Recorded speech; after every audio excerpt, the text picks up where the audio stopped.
Mr. Hunt, would you please take the roll?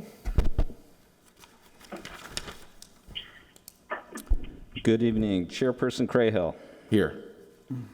And we have Vice Chair Goodkind calling in. Robin, can you hear us? I'm here.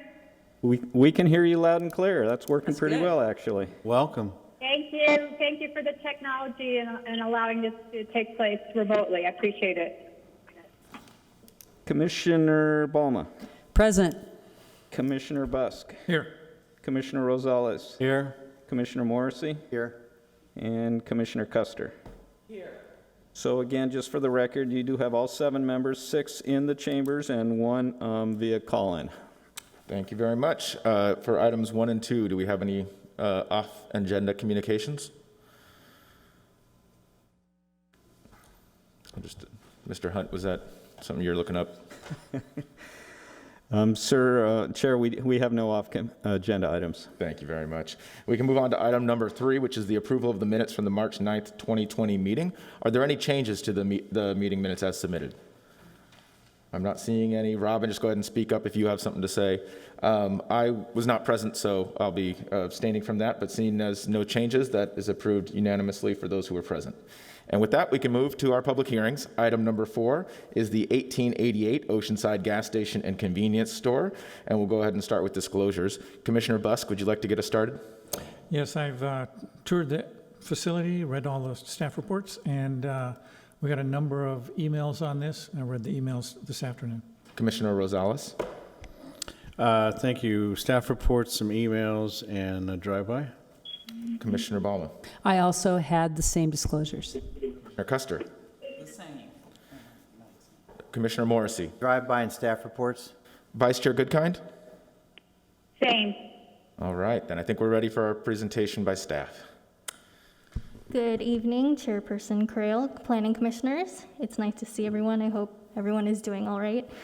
I'm Tiffany Chen with the Planning Division. Before you is a proposed gas station and convenience store project at the previous CHP site located at 1888 Oceanside Boulevard. The approximately 1-acre site is located at the northwest corner of Oceanside Boulevard and Goat Hill Drive. It is in the Loma Alta neighborhood planning area, has a general plan land use designation of special commercial, and is zoned special commercial highway oriented. Surrounding land uses include commercial uses to the east and west, commercial and industrial uses to the south, and commercial uses and Goat Hill Park to the north. The site was previously owned by the CHP and has been vacant for a few years. The building and site have experienced issues associated with inactivity during this time, such as vandalism, dumping, and drug use on the site, in addition to transients cutting through the security fencing and squatting within the building. Here are some views of the existing site. The CHP building was in operation for about 50 years and was sold by the state through auction a few years ago. It was vacant for some time, and though fenced off, has been subject to trespassing. The request is for a development plan and a conditional use permit. The development plan is for the construction of the gas station and convenience store. The CUP is for the service station use, which requires a CUP in the CSHO zone. It is noted that this current scope of work is revised from an original submittal that included a request for an additional car wash and a tentative parcel map to subdivide the parcel into 2 parcels. Here's the overall site plan showing the location of the proposed convenience store and the fueling area. Access is via 2 driveways, one off Goat Hill Drive and one off Oceanside Boulevard. The driveway on Oceanside Boulevard would only allow right in and right out vehicle turning movements. The intersection at Goat Hill Drive and Oceanside Boulevard, which is currently stop controlled, is proposed to be signalized. Here are some elevation views of the convenience store and the proposed architectural materials. Here are the elevation views of the gas canopy with exterior treatments to match the convenience store. In terms of general plan land use compliance, the project would introduce a viable business and 24-hour on-site supervision on a currently vacant property. Regarding land use compatibility, surrounding land uses such as the neighboring Fraser Farms Commercial Center are supportive of the project. The project will be visually buffered by proposed landscaping on all sides, and the project proposes use of various building finishes and a varied roof line for the convenience store. The project meets or exceeds the development standards for the CSHO zone, including setbacks, lot coverage, parking, and landscaping. It also meets the service station criteria in Article 30 of the zoning ordinance by being located at least 500 feet away from the nearest service station. The closest one is 1,200 feet to the west. It will also be buffered by proposed landscaping, and fuel delivery and alcohol sales would be limited to certain hours. No outdoor storage or displays are proposed. Here's a plan showing the proposed landscape areas on all sides. In terms of traffic circulation, the traffic study concludes that there will be no significant impacts. The addition of a traffic signal at Goat Hill and Oceanside Boulevard will include the coordination of signal timing, optimization of the corridor between Vine Street and Crouch Street. Regarding alcohol sales, the project will be requesting a Type 20 off-sale beer and wine license. Per the police department's review, conditions of approval include limiting the alcohol sold, for example, no sale of single containers and no alcohol sales between midnight and 8 a.m. In terms of CEQA, staff has determined that the project qualifies for an infill exemption since it meets the following criteria. It is consistent with the general plan and zoning regulations. It is located on a site that is about 1 acre, which is less than 5 acres, and surrounded by urban uses. The site has no value as habitat since it has been previously developed, graded, and paved. The provided technical studies have concluded that there would not be any significant effects related to traffic, noise, air, or water quality. And the project is conditioned to ensure that adequate utilities and public services would be available. For community outreach, the applicant sent out notices to residents within 1,500 feet of the site regarding an on-site meeting that occurred on November 23rd, 2019. 4 individuals were noted on a sign-in sheet, with one commenting on the transient issue in the area. There's been communication both in opposition and in favor of the project in response to the notice of public hearing. In general, there is concern about the proximity to Loma Alto Creek and an additional gas station on Oceanside Boulevard. The adjacent commercial center is in support of the project as a commercial-friendly use and as a way to prevent trespassing and vandalism issues. Thus, staff recommends that the Planning Commission by motion confirm issuance of a Class 32 categorical exemption, Article 19, Section 15332 for infill development projects, and adopt Planning Commission Resolution Number 2020-P6, approving D19-14 and CUP 19-17 with findings and conditions of approval attached therein.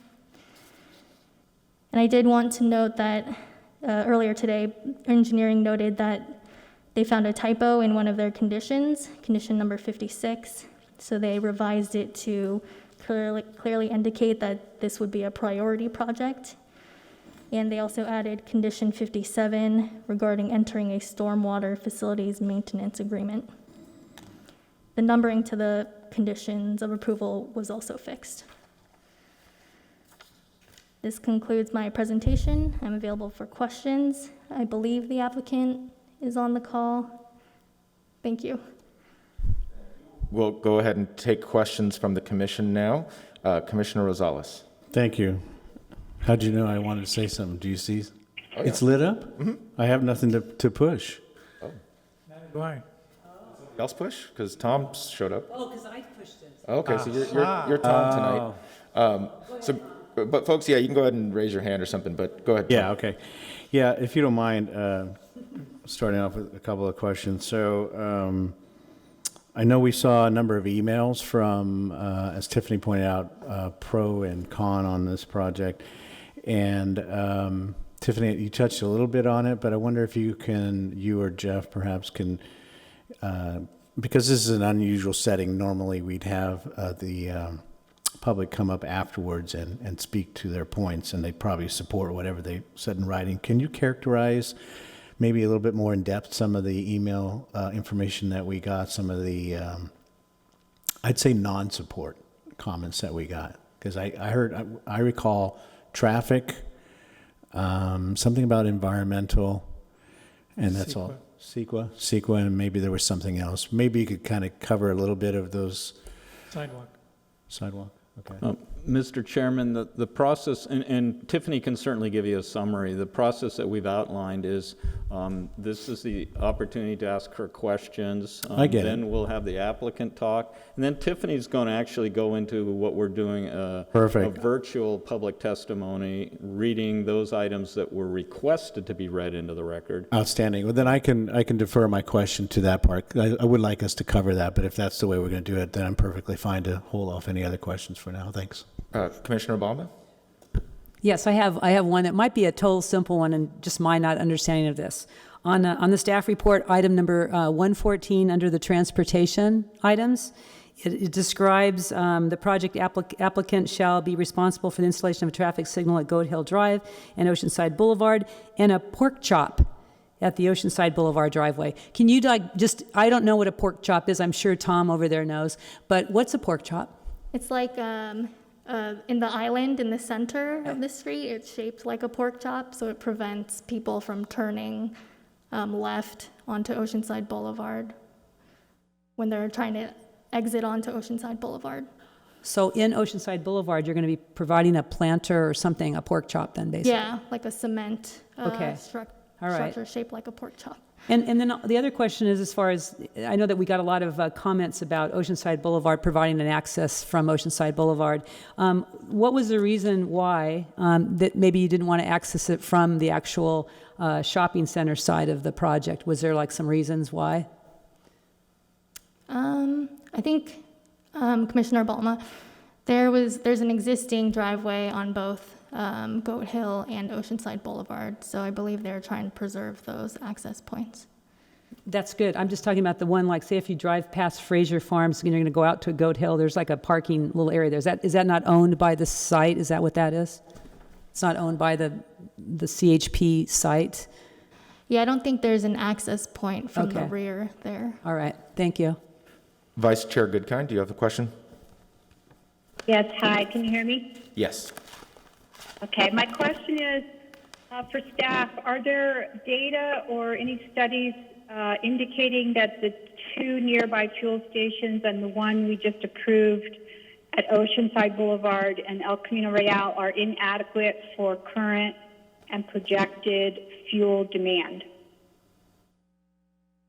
Commissioner Goodkind, I don't have that data, but for staff's review, it meets the minimum separation requirements between gas stations. Mm-hmm. Right, okay, thank you. That's it for now, Chair, thanks.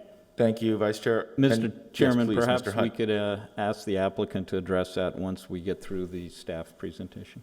Sounds good. Are there any other questions for staff at this time? I'm not seeing any, so thank you very much, Ms. Chen. I think we can take it to the applicant, who should be on the line to be able to give their presentation. Applicant, you may need to unmute. Yes, this is Todd Dwyer with On Point Development. I'm on the line. Thank you. Go right ahead. Mr. Chairman, the system we've set up is the applicants are available for questions. So Thank you. if you have any direct questions, but we've made it clear to them they're not to just provide testimony. So Sorry, I forgot about that piece. Thank you, sir, for being on the line. I think Vice Chair Goodkind, would you like to restate your question? Absolutely. So my question for the applicant then is, Are there any data or studies indicating that the two nearby fuel stations and the one that was just approved located at Oceanside Boulevard and El Camino Real are inadequate for current and projected fuel demand, since we're being asked to approve yet another gas station in this corridor? Thank you. So applicant, if you would like to respond. Yeah, well, so basically we work with 7-Eleven on quite a few projects here in Southern California. And this particular corridor is just been the demand is very high there. And so the other store at El Camino Real is pretty close to 2 miles away, like 1.7 miles away, with a pretty big distance. And so you also have a large amount of traffic, of course, going on El Camino Real traveling north. So as a result, there's a need, and obviously 7-Eleven is pretty sophisticated with their studies. They're not going to be interested in doing a store that they're not going to have customers coming into the store. So it's really being driven by market, by the marketplace and the demand from the marketplace, and that's why 7-Eleven would like to be at this location. Thank you. Are there other questions? Question. Go ahead. I can go? Yes. Yeah, okay. A follow-up question to that is the demand for the 7-Eleven convenience store or for actual fuel pumps? Because there is also another gas station right there at Crouch and Oceanside Boulevard. Thank you. Yeah, that's correct. Yeah, there's a station there at Crouch, and there's also a station across the highway at Vine. And both those stations are currently under capacity, and there's a lot of activity at both those stations. Quite often you'll see cars, backed out of the actual dispensers themselves. And so it's really a combination of both, both the gas and the convenience as well. The El Camino Real, it's a pretty good distance away. I mean, you can almost kind of consider a different trade area because you have a large amount of traffic on El Camino Real. And so as a result, this location that we're proposing is really kind of handling the localized demand that's there between Vine Street and Crouch, because right now there's not enough supply to accommodate the demand that's in the area. Vice Chair Goodkind, did you have any other questions for the applicant? No, thank you, Mr. Chair. Thank you. For the rest of the commission, are there any questions for the applicant? I'm not seeing any, so I think that means that we've done with questions for the applicant. Ms. Chen, would you like to lead us into the next? So now I'm moving on with the public comments that I've received. I received a total of 7 comments in opposition and 3 in support. And 3 of those in opposition have requested to be read, and 1 of those in support have requested to be read. So I'll start with the opposition. This is from William Fisher. He writes, Oceanside Boulevard at the I-5 is a gateway corridor. The vision plan states that the corridor should be light industrial, office, and retail. Use sound judgment and approve retail projects that enhance the corridor and Loma Alta neighborhood. The proposed gas station and convenience store is degrading and redundant. The next one in opposition is from Carolyn Kramer. Please deny this application and do not approve this. Our neighborhoods are on all sides of Oceanside Boulevard and this location. We are already saturated with gas stations and convenience stores. We do not need another. We already have convenience store gas station at the corner of Crouch and Oceanside Boulevard, as well as I-5 freeway and Oceanside Boulevard. The third one is from Erica Leary. The location is high crime and over-concentrated with alcohol. Approving alcohol sales here tells the ABC that Oceanside believes alcohol sales is a matter of public convenience and necessity. This contradicts local, state, and national research that concludes increased alcohol outlet density contributes to negative health outcomes for communities. And the one in support is from Josh Shelton, who manages the Fraser Farms Shopping Center. We urge the committee to approve this proposed development plan and CUP as soon as possible. This is the perfect opportunity for the city and community to put this troubled area to a positive, commercial-friendly use while improving the city's image and commitment to local businesses and tax-paying consumers. And that's it. Mr. Hunt, did you have something? Tiffany, could you explain that you did not read the entire email, just so everyone's clear on that and the direction we were given in terms of how much we should be reading? Mm-hmm. Yeah, so we're currently following City Council's protocol, where we're only reading the 50 words of an email or playing 1 minute of a voicemail. So it's not the entire correspondence that I read, but you were forwarded all the entire correspondence through email earlier today. I take it that means there were no voicemails received, since they were not played? Correct. Great, thank you. I think that means we have ended the public input portion. I think normally our course, though, of action is to allow the applicant to have a rebuttal, so I just want to at least offer the applicant the opportunity to provide a rebuttal if you'd like. I'm sorry, were you asking the applicant to provide a rebuttal? If you'd like. It's standard that we offer it, but it's not always something that is taken, so you're welcome to, yes. Sure. Well, just one thing I might mention, the ARCO that's there at Oceanside Boulevard and Crouch, that's a very small station.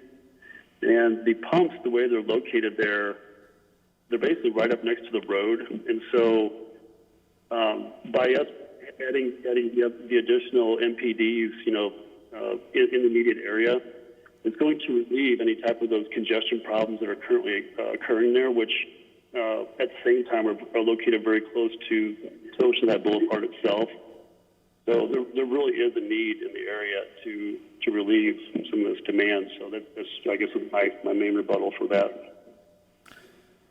All right, thank you very much. Then we're going to go ahead and bring it back to the commission for deliberation. If you'd like to speak, just go ahead and raise your hand. Commissioner Busk. Yeah, first I'd like to commend the staff on the very careful conditioning of this project. I know there was a lot of early opposition to it, and I've never seen such great conditioning on any project that was put before this body. Very nice job. Two things I think came up during public comments that I read this afternoon. One was the potential for accidents because of the inbound, outbound on Oceanside Boulevard. And the comparison was the inbound, outbound at the CVS drugstore. Do we know if there has been any traffic problem with that particular inbound, outbound driveway? Commissioner Busk, I'm not personally familiar with traffic issues there, but the inbound, outbound at Oceanside Boulevard for this project would be right in and right out only. And that's what the CVS is? Well, I take that back. It's not either. It's both directions coming out. And Commissioner Busk, I'm not aware of any data or information that we have regarding the CVS. I will, and correct me if I'm wrong, Tiffany, there was a traffic study prepared, and the traffic consultant was responsible for analyzing traffic impacts in the area. Right, yeah, there's a traffic impact analysis for this project. Yeah, and your staff report said no measurable problems. Right. And then I'd just like to comment on the location of this particular fuel depot. Because I live half a mile or a mile from this thing.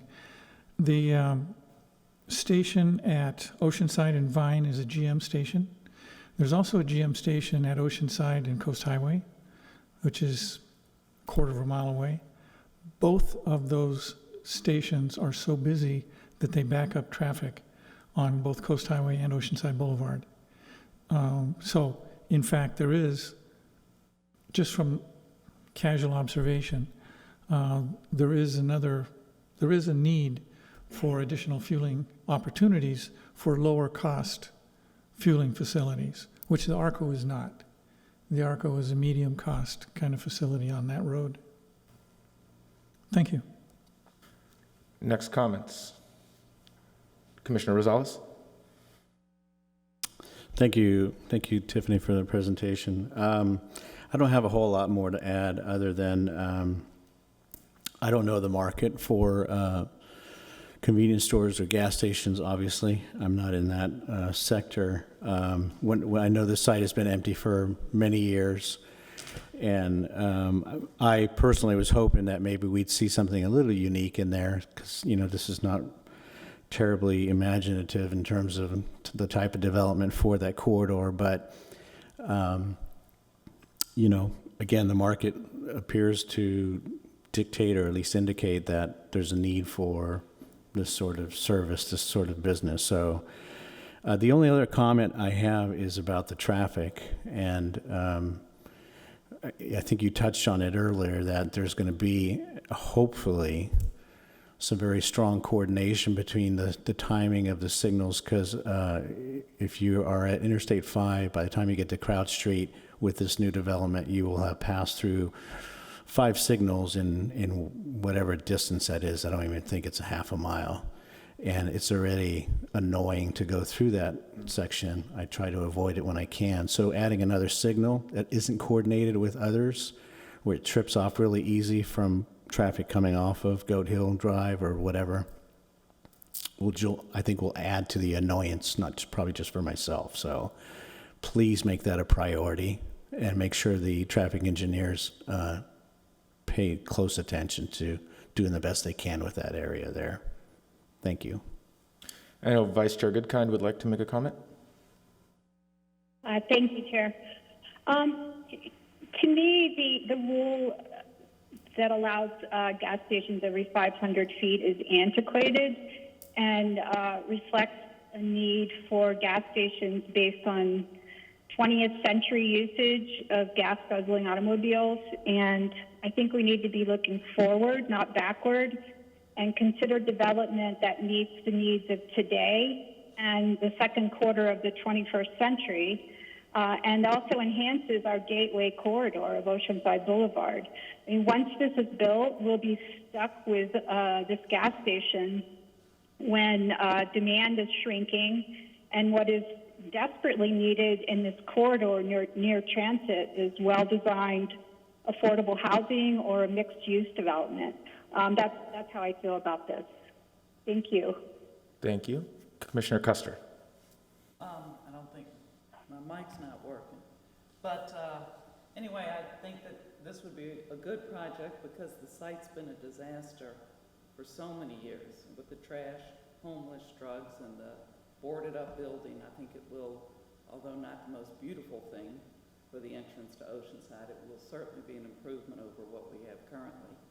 And I do think that based on, I drive that way a lot, and based on the traffic to get in and out of the current gas stations, I think that that demonstrates that in my little personal survey, a need for, it won't work, a need for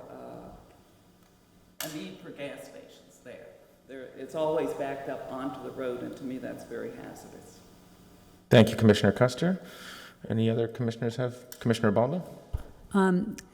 I too feel the same as Commissioner Custer as far as we were looking for something exciting for this piece of ground for years. And we did that whole corridor study, and we're really hoping for, like, as Commissioner Goodkind said, something more like mixed use type development. But I was just wondering, like, how many applicants have come by between, because it's been like this for I don't know how many years. Even when the CHP owned it, even years in, it's been a disaster piece of area, and it's been a homeless magnet because all those businesses around there have been complaining for years about what's going on there. So I'm glad to see somebody cleaning up that area. I'm sure the applicant has done their market study. They're not going to invest all this money and time and waste it on a gas station that no one wants to go to because now we're going to switch to solar cars in 3 years from now. So I kind of think the market will change it if it needs to change over the years. And this applicant has done its due diligence with the staff. The staff has done a great job with the traffic as far as that pork chop goes and not letting people kind of like make that worse and having the signal put in there, which is another good thing for traffic. So, I mean, I wish it was something different. I wish it could be something amazing, but we don't have that luxury right now. We do want to clean up this site, and I'm sure Fraser Farms and all those other businesses around there are welcoming the fact that this would be a great addition to the area. So I kind of feel that I'd be supporting it. I'd be happy to chime in. My sense is that, you know, there's definitely a market for a mini mart there with these alcohol sales. I'm not certain that the gas station is a matter of market demand as much as it is convenience, which of course, you know, is part of that. But it's not like you can't just go to another one of the gas stations. And I'm sensitive to the lineup at the others. I mean, but that's also design. And, you know, we're not going up in terms of demand for gas. I don't know if you all saw today, but for the first time in history, the price of oil went negative. I mean, I know that it's unique to what's happening right now, but like, I think that we need to be looking at the bigger picture. I know this is a lot of things that I said at our last review of a gas station. I do have a slight question because it was mentioned in the staff report, and I appreciated that it was, in terms of addressing the climate action plan for the city. And it said that this project is estimated to have, I believe it was around 750 metric tons of CO2 emissions per year, which is under the threshold of the 900 that is envisioned. Could you give us an idea, especially just as we're moving forward with the climate action plan, if this had been over that 900, which it barely squeaked under, what would that maybe have triggered? And Russ isn't here, so. Mr. Chairman, your climate action ordinances are actually coming to you in the near future, and there'll be a package of 4 of them. And one would be a transportation demand management, where the owner or operator would have to implement some type of lowering the demand or lowering the usage by their employees of single occupied vehicles. There'll be a percentage attached to that. The second one is to include electric vehicle charging stations or pumps. And then the third one is renewable energy. And then the fourth one is an urban forestry. So all of them have a different percentage and different requirements based on it. But if they were over the 900 and those ordinances are in effect, then they would have to implement those or comply with those provisions of those 4 ordinances. Finally, if I could, to be candid, the planners probably weren't excited about this project. There's a lot of words out there today, kind of aspirational, that I heard tonight: hope, exciting, etc. Similar to the Coast Highway project, the process that the planners have to deal with is we get a vision. The vision is not regulatory. It provides us with direction to then adopt the regulations, and that's what we have in the Coast Highways, the incentive district. I think as part of our general plan update, we will look to the corridors. Our plan speaks to enhancing our 4 corridors: Coast Highway, Mission, Oceanside Boulevard, and part of Vista. And we can, through that process, get some kind of regulation and in place that would affect development like this in the future. Mixed use was a term, affordable housing I heard tonight. We fully support that. It's just that it's not on the books right now. Thank you. That's helpful information for us. And does this project include electric vehicle charging stations? It does not. Okay, didn't think so, but just wanted to make sure. And I couldn't help but notice that the project was postponed quite a few times, I'm sure to your dismay, Ms. Chen. Are there any explanations, or do you want to address why those postponements happened? Chairperson Creel, they're working out some of the conditions of approval with the engineering division. Gave you the time to put together the good conditions that Commissioner Busk remarked on. I noted that we talked about how long this property has been sitting there, especially since CHP vacated. But I want to make sure that everybody remembers too that this property was bought at auction from the state. So it was government property along this prime corridor. So it's not like this is somebody struggling who was trying to make their business work, like we talked about at El Camino Real and Oceanside Boulevard about trying to make that shopping center work. This is somebody who came in, figured I can find the difference in how much money I can make off of a government property. So I do view this in that perspective as well. And I think instead of just trying to flip this for a profit, which that's their job, but our job is to plan. And I know I've mentioned this last time, but this one's even more important than the El Camino Real and Oceanside Boulevard, because we do have the Oceanside Boulevard vision plan. And this is a prime place for us to be able to really revitalize that corridor and provide for the smart growth. This could easily have been that mixed use that we're talking about with commercial on the bottom. And the reality is we have a housing crisis. We do not have a gas station crisis. And so we need more density. We should wait for the general plan update to be able to include the ideas of the Oceanside Boulevard vision plan as part of that update, so that we can actually make sure this corridor is moving forward in a smart way, especially given the economic crisis that we're currently facing. The idea of entitling something like this and that it's actually going to go forward and get built is probably not very likely, let's be honest with ourselves. So putting it in there and entitling it, it's kind of baking it in for a very long time without the opportunity to kind of change that. And I just find that to be maybe not the smartest thing forward. I'm sorry, Commissioner Rosales, if you'd like to chime in, go right ahead, please. Yeah, no, I think you're making a good point. I think we all, I used the word unimaginative, but I think we were all hoping to have seen something different. And, you know, given what the market is driving, I don't know if it's fair or if it's appropriate to ask the applicant whether or not they, when they bought the property, or maybe they're working on behalf of the actual owner, if that, if other uses were considered, or if this is just, you know, they drove to this solution after looking at some other things. I don't know. I'll just offer that as a question to the applicant if we can do that. It's not going to change the outcome of tonight probably, but I think what we're all saying is, gee, it would have been nice to have seen maybe something different there. So I'll go ahead and let's see if the applicant, if you're still on the line there and able to unmute, if you'd like to address that idea that the Commissioner Rosales just mentioned, I believe, to encapsulate essentially when the property was bought, were there other uses other than this considered? I'm sorry, are you asking for my comment from the applicant? Yes.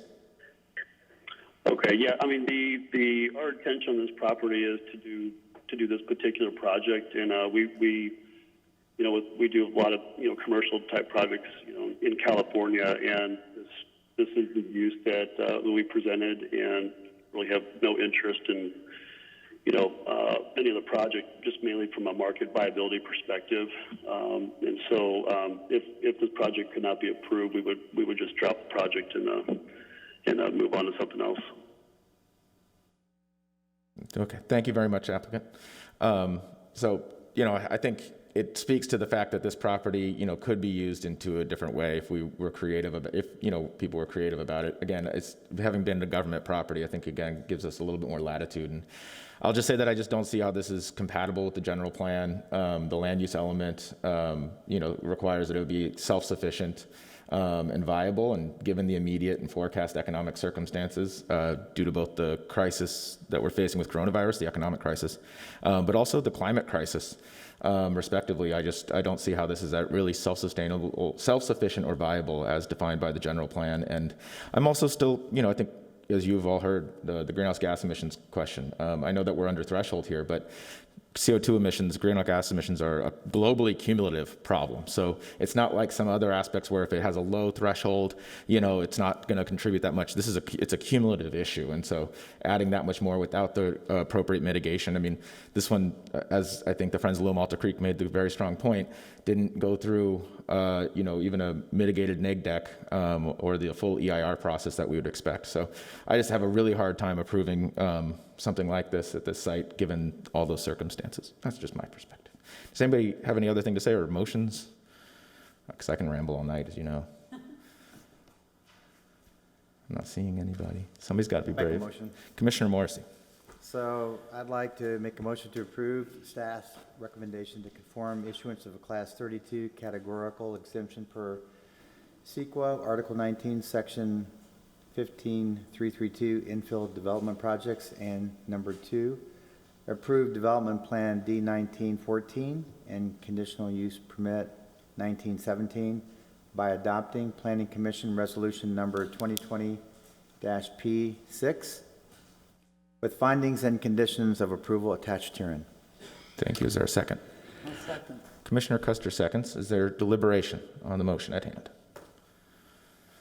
I am not seeing any, so I think Mr. Hunt, would you like to Chairman, speak? I just want to be very clear that the motion includes the conditions of approval as revised by staff tonight. Thank you for that clarification. I think for those in the chamber, we'll ask that you raise your hand for your vote, and then Vice Chair Goodkind, if you just want to speak in for your vote. So all in favor of the motion, please indicate support by raising your hand. All those opposed to the motion, please raise your hand. Those abstaining? Vice Chair Goodkind, did you want to register a vote? I am opposed. I am a no vote. Thank you. Mr. Hunt, did you want to read the record for the vote? For the record, we'll record that as 5 votes in favor, 2 votes against, Crayhill and Goodkind. The motion passes. Thank you. Thank you, Ms. Chen. All right, we can move on to the next, which is item number 5, the Cove Canyon Development Plan. And we can go ahead and start with disclosures. Commissioner Morrissey, you want to start us off? Sure, staff report and site visit. Commissioner Custer? Staff report, and I drove by the site. I'm very familiar with the site. I will say that my uncle owns a house a few hundred feet away, but I think I can be impartial under those circumstances. Vice Chair Goodkind, do you want to give your disclosures? Yes, I drove by the site. I'm quite familiar with the site and the area, and I read the staff report and I believe one email from the public. Commissioner Balma? I drove by the site, staff report, and I was on the commission in 2010. Commissioner Rosales? Drove by the site, read the staff report. Commissioner Busk? Yeah, drove by the site, staff report, and read the one email that we received from the public. Thank you very much. All right, and we'll just hang on a quick second as we get some materials delivered to the dais. And then we'll have the presentation by staff.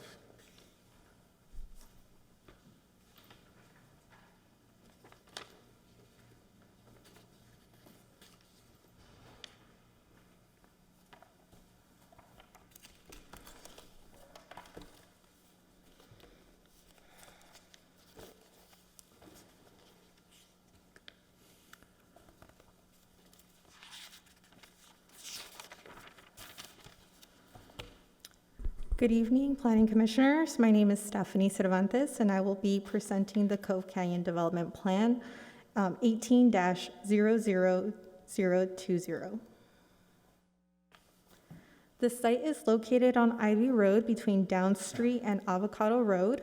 The site has a general plan designation of Estate B residential and a zoning designation of Residential Estate B.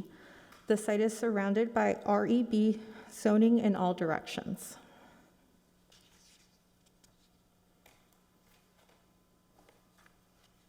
The site includes 4 existing lots and is roughly 1.5 acres.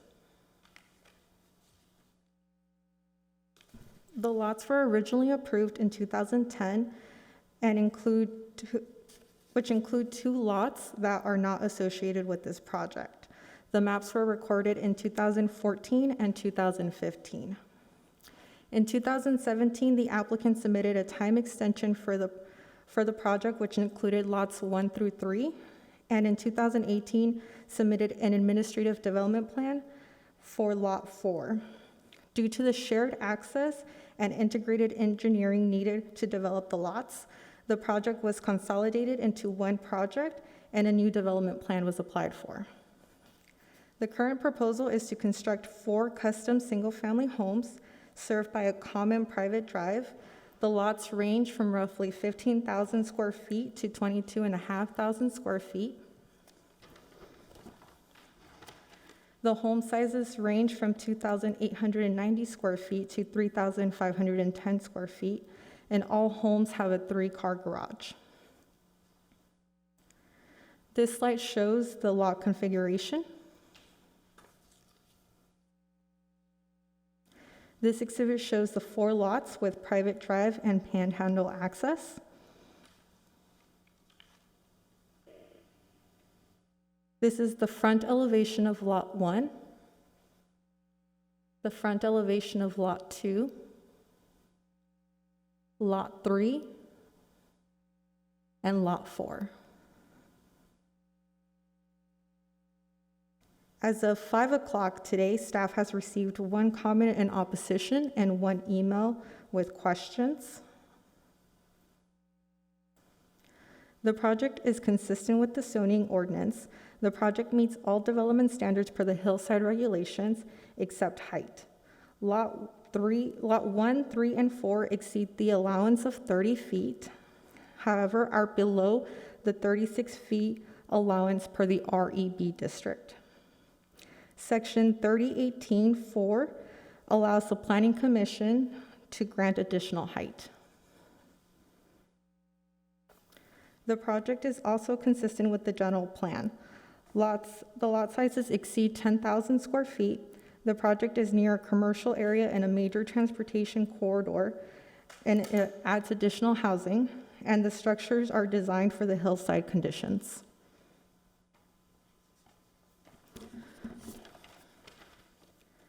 At this time, staff recommends that the Planning Commission confirm issuance of an infill exemption and approve resolution number 2020-P11 with conditions.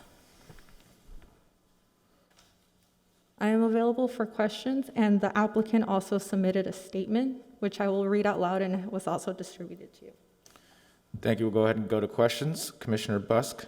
Question on lot numbering. On page 5, you have lot numbering, upper left-hand corner, lot 1, upper right-hand corner, lot 4, and then 2 and 3. If you look at that, parcel 1 is the upper right-hand lot, and parcel 3 is the lower. What parcel is the same parcel as the house of lots 1, 2, and 3, and 4? So, Commissioner Busk, so the lot configuration goes this way. If you look at the development plan that was submitted, you will see that it says parcel 1 of map 21303. Yeah. And it goes down parcel 2 of the same map, parcel 3 of that same map. And then on the right-hand side is parcel 1 of a different map. So that is the legal description of those parcels. So page 5 is the description of what is the same, consistent with the table on page 4. Correct. Thank you. Any other questions? Commissioner Balma. You might be already going to address this because you said you were going to read off the applicant's letter you just placed on our, okay. Because I was just going to ask for clarification on the photos that were attached to this, what they represent. So if you can do that, that'd be awesome. And the only other question was if any of you guys saw the sign. Did you see a project sign? You did, because I didn't see it today. In the weeds right it was now. hidden in the. I was thinking it was because I was going to get out of the car and see, because I kept thinking, please have the sign, please have a sign. Yeah, but I didn't see it, so I just wondered if you guys saw it. So that's A good. mustard grows so fast, Good. doesn't it? Okay, good. Thank you. Any other questions for staff? I'm not seeing any other questions for staff, so we can go ahead and go to the applicant's input. And it sounds like Ms. Cervantes, that was going to be you providing that?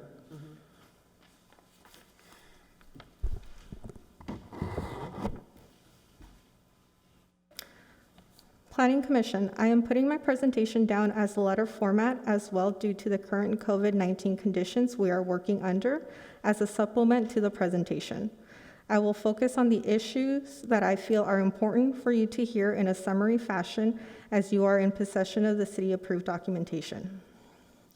I have been a resident of Oceanside for 22 years and have operated a remodeling business in North County during that time.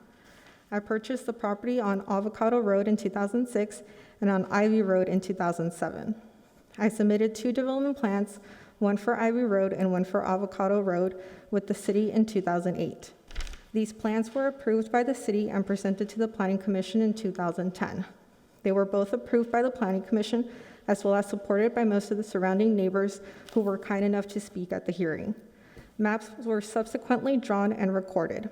The housing crisis had begun, and as we all know, brought the real estate market to a standstill, essentially stopping the progress of any development on my property. Extensions were granted, but in discussion with the city, they recommended a new 4-lot development plan be generated.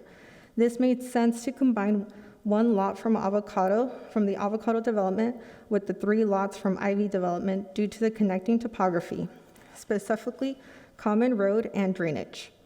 The extension was let go in favor of this new development plan, that is the one being presented to you now. The new development plan basically includes all that was approved from the previous 2 plans with several improvements. These improvements are, but are not limited to, combined stormwater drainage that actually lowers the peak precipitation runoff to lower values than what currently exists with no development, even with the additional impervious surfaces. This puts less stress on the current drainage infrastructure and will significantly lower erosion and sediment. It also provides for a combined landscape plan. The new development plan includes improved access and turnaround capabilities for emergency vehicles and city maintenance vehicles. This new development plan shows varied and independent architecture for each lot that conforms to the size and independent architecture of most of the surrounding neighborhood. The development plan shows native plants on the hillsides and provides more habitat for native species, as well as lowering water consumption for irrigation. We are also adding 2 more fire hydrants to the canyon area that will improve safety for the neighborhood. These homes will be energy efficient and will be superior art construction. This development is something that I have worked on for a very long time, and it is an art project for me. And I chose this property because of the views, lack of power lines, and surrounding community. I knew this location would allow me to build beautiful homes successfully because of the attributes to this neighborhood. I ask for your approval on this project and intend to start grading in May of 2021. And the pictures attached are pictures of some of my work over the years in the local area.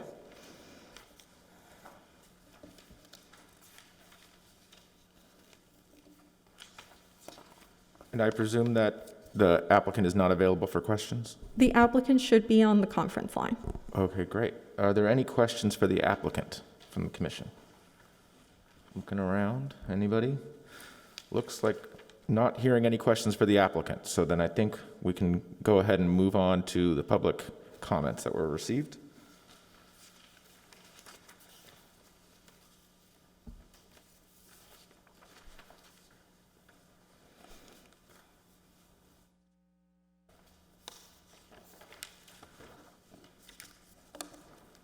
Only one comment was asked to be read at this hearing. I'm going to summarize and jump around. It was distributed to you all, but I will jump around just due to some of the copy and pasting from the agenda. Following are concerns and objection to this development plan. First, the project had to qualify for an exemption. We want to find out what the exemption is and why it is an exemption and who approved it. Our next concern is that the City of Oceanside has a comprehensive zoning ordinance which states that REB Residential Estate District 1 to 3.5 units per acre. How many acres are in the Cove Canyon?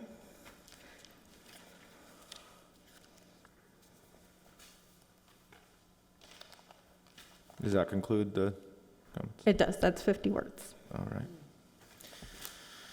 This is interesting. Okay, then we'll go ahead and I think bring it back to the commission for deliberation. Would anybody like to start us off? Go ahead, Commissioner Busk. Great, I'll start. Just 3, actually, questions. One, when you look up that canyon, it looks like there's going to require a lot of retaining walls to put these building lots into that canyon. And yet, when I read through the staff report, I didn't see any mention of specific retaining walls and qualifications for those walls. Yeah, so the applicant designed the positioning of the houses to minimize grading. So there will be minimal grading and I believe there's only one retaining wall being used on lot 4, which is parcel 1, and it is shown on the development plan. Okay, so it's that dashed line behind the parcel 1 building lot. That is correct. Okay. Second is kind of a technical one, I guess. On condition 77, we require them to pay into our recycled water main that's going to be going up and down the street in front of the, we require an impact fee. However, I don't see anywhere in their irrigation requirements that they have a separate irrigation hookup for that recycled water when it arrives in the neighborhood. We've seen that in a number of other applications or conditions, but I didn't see that requirement in these conditions. I'm wondering if that was just an oversight, or can it be added this evening?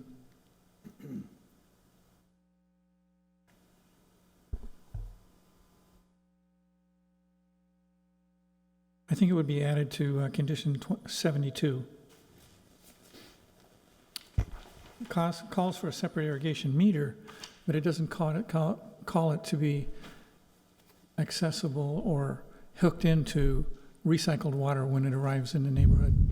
If I might. Commissioner Rosales? So there's not a standard for delivery of recycled water to residential development, so I think it would be unusual to have them to accept or pay for any of the recycled water delivery in that area, because it wouldn't be used on site. These are residential homes, and you don't. I'm Go pretty ahead. sure we've required that in the past, though. Commercial, yeah, but these aren't going to be the users of recycled water, so. But it's a subdivision. I thought we'd required it for subdivisions. If there's common And there is. landscaping. And there is on this one. Okay. This has common landscaping. It's a good, fair point, and I think, if it's not in there, then obviously that's a possibility to add as a condition of the motion whenever it's made. I think that would be appropriate. But as And further... then I just have one other please. comment. We're going to require they have a neighborhood meeting before they start construction. And I'm wondering what kind of format is that neighborhood meeting going to take? Because it certainly can't be the same format that we've had in the past. Are you folks working up a format for how to do that? Commissioner Busk, we are working with the applicants to get community input. Technically, the enhanced notification policy that council adopted, I believe in 2015, does not require a community meeting. For a number of smaller projects, we commonly accept a community outreach program that includes outreach, but not necessarily having everyone come on site for a particular meeting. So it's really discretionary. This city's policy requires that they do some form of what in my words, is appropriate outreach to the community. Given the COVID situation, obviously, we're not going to ask them to hold a meeting where people come together in the same room. So we were working with them to do virtual outreach, telephonically, et cetera. So we probably should change condition 30 on these conditions then, which says the developer shall notify and host a neighborhood meeting with all area residents located within 300 feet. Commissioner Busk, so that's a condition prior to issuance of the grading permit. I'm not familiar with how the engineering division is currently having applicants fulfill that requirement, but it's definitely something we can inquire with them. There is also, the applicant has not submitted grading plans, so by the time that they do, the whole COVID-19 may be over and there might not be an issue at all. Right on. I would hope so, that'd be good. Yeah, it's not till next year. She's Yeah, been that'd be- great. Yeah, Thank you. pretty far down the pipe. Yeah. All It'd right. be deep doo-doo if it's still there. It's still going on then. Oh, yeah. Other comments from the commission? I'm not seeing any. Vice Chair Goodkind, did you have anything? Just want to make sure we give you... Sorry, are you talking to me? Yeah, did you have any comments? No, I'm following the discussion closely, but I don't have any questions or comments. Okie doke. Well, we're going to need to have some kind of motion here, or else... I'd like to move that we confirm issuance of a category exemption from CEQA, required per CEQA guidelines, Article 19, Section 15332, Class 32, and adopt the Planning Commission Resolution 2020 P11, approving the development plan D18 00020 with findings and conditions of approval attached herein, with the one condition amendment that we discussed. Is there a second? I would second it, and I would also like to offer the applicant basically encouragement. Basically, I think that what you've done in your studying of how you've actually placed this 4 lots together, the way the driveway comes out onto Ivy, and it actually kind of right across the street's the other development's driveway. I thought that actually kind of worked really well. And the way the houses are nestled into that area, I think it's going to be a nice fit. So I really want to commend you on your design and your attention to detail. So thank you for taking all the time you've taken to finally come to this point. I'd love to live there. And for the record, that was a motion by Commissioner Busk, a second by Commissioner Balma. Any other deliberation on the motion? I am not seeing any. So go ahead and move to a vote. All in favor of the motion, raise your hand. Vice Chair Goodkind, just go ahead and chime in whenever you're ready.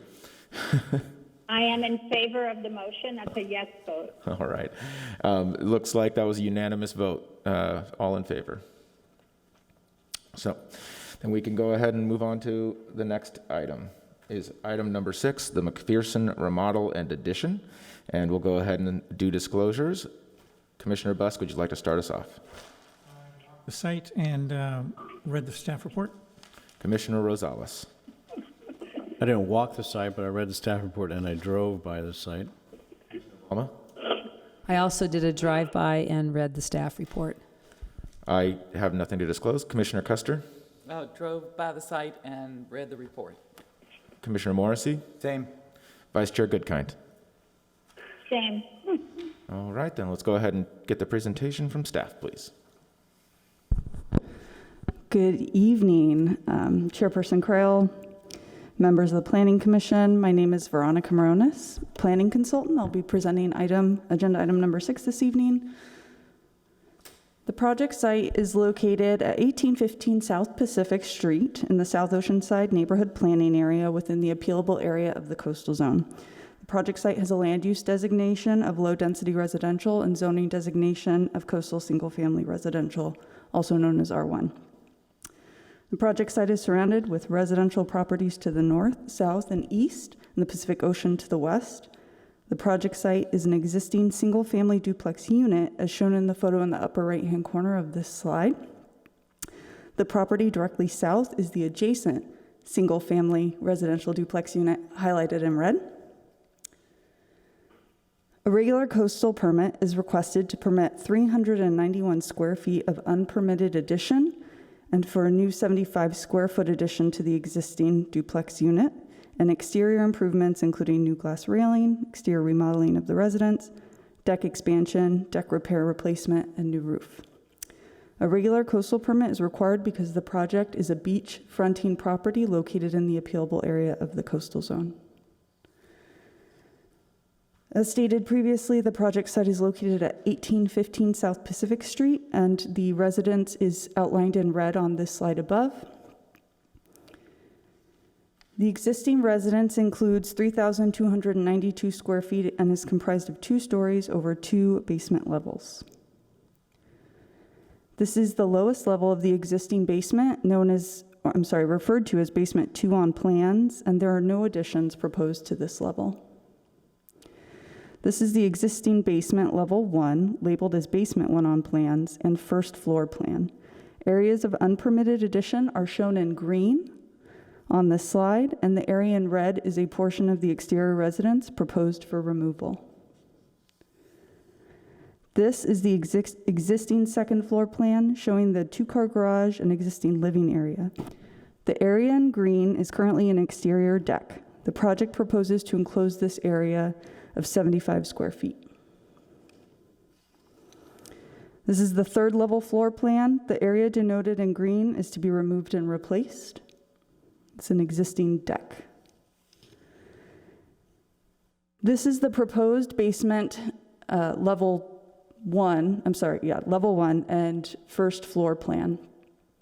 The areas that are unpermitted are shown in the white, and then the green triangle is a request to extend the existing deck out to that corner portion. This is the proposed 2nd level floor plan showing the addition of the nook area, which is again currently an existing deck. And then areas in white are areas of interior remodel. The proposed 3rd floor plan includes the expansion of the deck area which would include the new roof of the enclosed deck area below. The exterior elevations show the proposed exterior with the areas of addition and deck, and they would not exceed the current ridge line of the existing residence. This is the exterior east elevation. showing the proposed addition and deck. This is the exterior north elevation, again showing the proposed addition and deck area.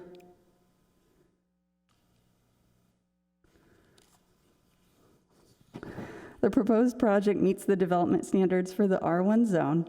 No proposed modifications would extend past coastal string line or exceed the allowed height for the zone. The project would not have an effect on public coastal access, as the nearest access is 200 feet to the north, and no parking would be removed as a part of this project. The architecture would be consistent with the existing French Normandy design, and and exterior changes would improve the existing residential aesthetic of the property. As of today, staff received one public comment. I have it here. Oh. We mind if I walk it over to you all? That's fine, yeah. And we'll get to the reading it once we get past the applicant.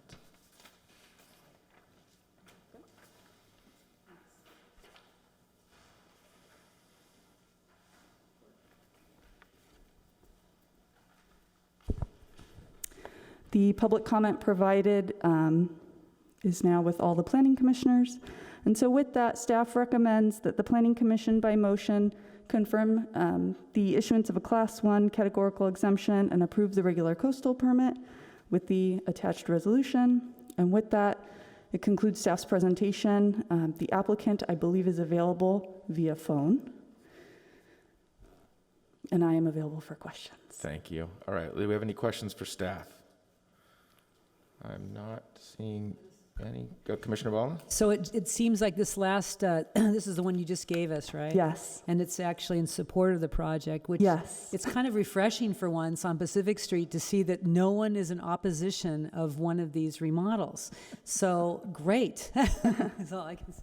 And of course, we'll get to the. All it took was an international health risk. Oh, my goodness. At this time, we're still on staff presentation. Any other questions for staff? All right, doesn't look like it. So then we can go ahead and have the applicant. Did the applicant have a presentation plan, do you know? He did not. He's available for questions, though. Got it. All right, then are there any questions for the applicant at this time? I am not seeing any. Then we can go ahead and, I assume this is the only comment that you received. Would you like to characterize it for the record? Yes, it was not, the public commenter did not request it be read aloud. However, it is in support of the proposed project. Thank you. And I think that will then therefore close the public hearing portion, and we can bring it back to the commission for deliberation. Are there any comments? I'll offer a motion. Commissioner Morrissey? Commissioner Rosales? I saw Tom. Yeah, I'm the other Tom. Sorry, guys. The younger version. Commissioner Rosales, please. I'd like to make a motion that we confirm issuance of Class 1 category exemption pursuant to Section 15301 of CEQA and approve regular coastal permit 19-14 and adopt planning resolution number 2020 P12. And I have a second from Vice Chair Goodkind via text message. Wow, that's probably a first, right? I second the motion. There you go. So we've got a motion and a second. Is there any further deliberation on the motion? I'm not seeing any, so then we'll go ahead and go to a vote.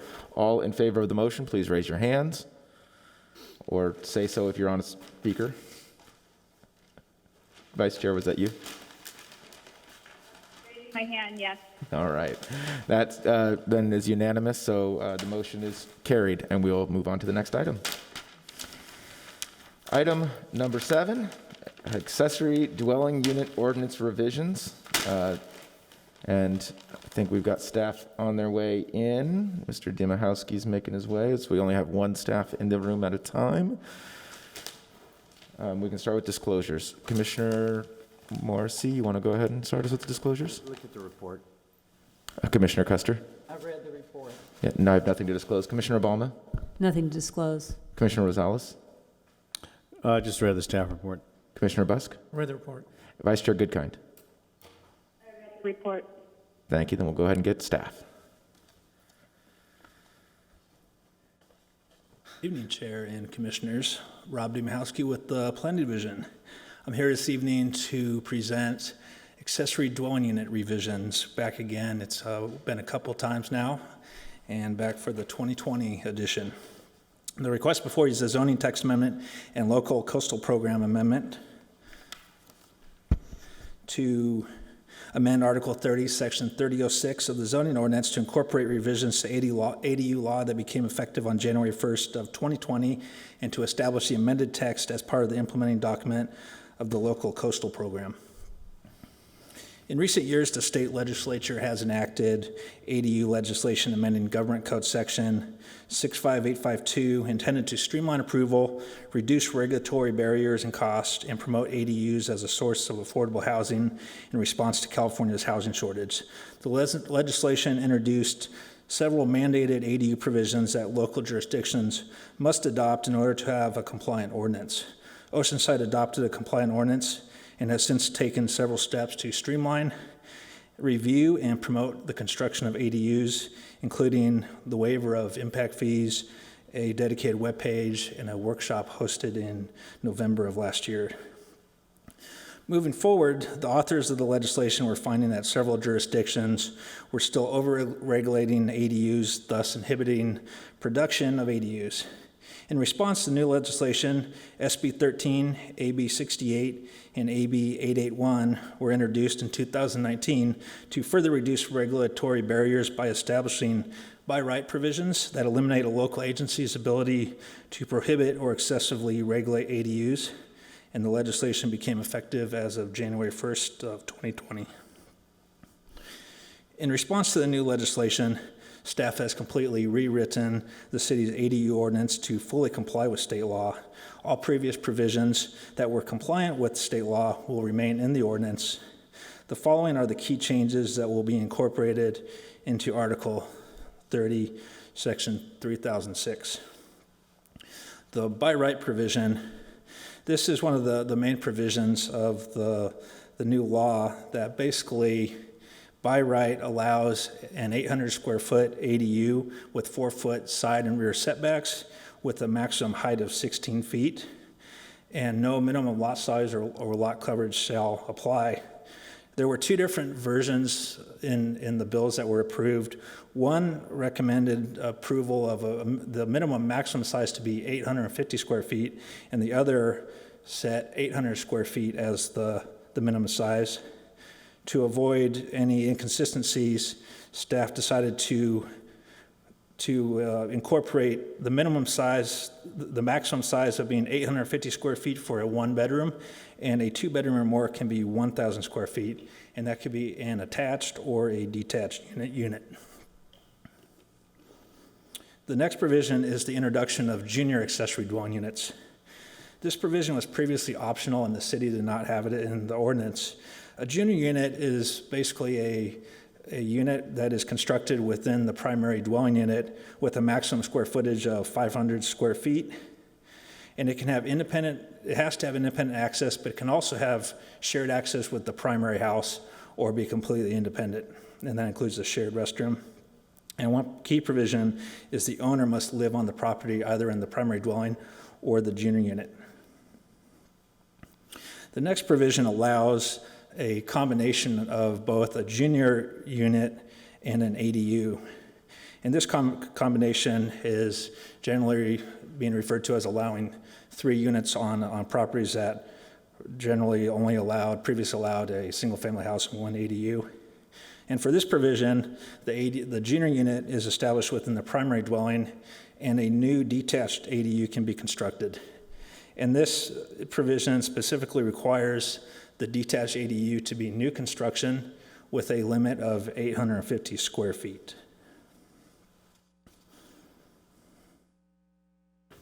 The next revision is regarding the square footage for an attached unit. Previously, a unit could be 50% of the primary dwelling up to a max of 1,200 square feet. The new provision has eliminated the maximum square footage. Therefore, if for example, a 4,000 square foot house could potentially have a 2,000 square foot ADU, but that would be subject to lot coverage as well as height of the base district. unless the provision allowing either an 850 or a 1,000 square foot unit is enacted. The next provision, the multifamily provision, and this is also one of the main significant changes, and it applies to existing multifamily developments. And for this provision, it allows one ADU or up to 25% ADUs by the conversion of non-habitable space within an existing multifamily building. So this can include storage rooms, garages, boiler rooms, or similar structures, but it has to be the conversion of those structures up to 25% of the units. So a 20-unit complex could potentially have 5 ADUs. And the next provision allows 2 detached ADUs with 4-foot side and rear setbacks. And this is in addition to the conversion of non-habitable space. So an apartment complex can convert non-habitable space, and they can also construct 2 detached ADUs with the same square footage allowances as with a single-family dwelling, so 850 square feet or 1,000 square foot with 4-foot side and rear setbacks with a maximum height of 16 feet. The next provision relates to the conversion of existing structures. Previously, the law allowed the conversion of existing structures, whether or not they have conforming setbacks. So if there was a garage that was at a 4-foot setback or less, the garage can be converted without bringing it into full compliance with setbacks and other applicable codes. This provision allows the reconstruction in the same footprint and dimensions as the previous structure, whether it was legal nonconforming or conforming with the zoning code. And no square footage limitation is required for the conversion of an existing structure. So if there was a 1,500 square foot detached garage, a property owner could convert the entire garage into an ADU. The next provision relates to the replacement of parking. If a garage is converted into an ADU, there is no longer the requirement to provide replacement parking for the primary dwelling on the premises. It is completely optional. The provision for the ADU parking waiver, if a property is located within half mile of a transit stop, the law has been rewritten to define that as walking distance rather than as the crow flies. So it has to be physically accessible by walking from the ADU to a transit stop. That could be a bus stop or a train station or similar. The law now includes a prohibition of the ADU or a junior unit being rented for less than 30 days. So it's essentially a prohibition on short-term rentals. The review of a building permit now has to occur within 60 days of the formal submittal. Previously, it was 120 days, and that is the action to issue the building permit, and that includes any tolling. So once the city reviews the permit, when comments are provided to the applicant, the clock stops until it's resubmitted, and then the city has to issue approval of that building permit within 60 days if they meet all applicable codes and have addressed all comments. And a new provision relates to how the Housing and Community Development Department reviews ADU ordinances. Within 60 days, the city has to submit the ordinance to HCD for review and comment, and HCD has the authority to now review the ordinance for compliance with state law. And if they determine that it does not comply with state law, they allow an opportunity for revisions. And if compliance does not occur, they could potentially refer it to the state attorney general. As previously noted, the updated ordinance will include previous provisions that are still compliant with state law, including the following: prohibition of short-term rentals for both the primary dwelling and the ADU, the requirement to require architectural compatibility between the primary dwelling and the ADU, and it's generally flexible in terms of siding, roof material, colors, and materials, but there is some flexibility so that it's not too restrictive. The minimum size requirement is still 150 square feet for the minimum. That's typically an efficiency unit, and up to 1,200 square feet if the unit complies with lot coverage and setbacks of the base district. So if a property owner wants to exceed the 1,000 square foot threshold, they can go up to 1,200 if they can meet the setbacks of the base district and lot coverage. And in return, they're also allowed to go to the max height of the base district, when that's typically 27 or 36 feet, depending on the zone district. The parking waivers that were previously allowed are still in place. So for the conversion of structures, that's a waiver, as well as the distance from transit, among others.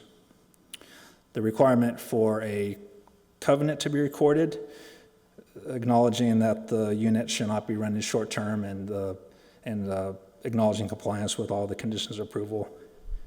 And the impact fee reductions are the same. In 2019, the Development Services Department waived all impact fees that the city has control over. So an applicant basically only pays for the building permit fees, inspections, as well as if there's a necessity to upsize a water meter and the associated fees with that. In addition to the 3 ADU bills that affected the government code 65852.2, there were 3 additional bills that related to ADUs that were enacted on January 1st, 2020. The first one is AB 587, which allows nonprofit groups to construct and potentially sell an ADU independently of the primary dwelling to a qualified buyer under certain circumstances. AB 670 voids CC&Rs that unreasonably restrict ADUs. This is significant for communities that have homeowners associations. It basically prevents an HOA from outright prohibiting ADUs, so they can still place restrictions on design guidelines or placement, but they can't unreasonably restrict the construction of ADUs. And finally, AB 671 requires housing elements to include a plan to incentivize and promote ADUs that are offered at affordable rent for low-income households.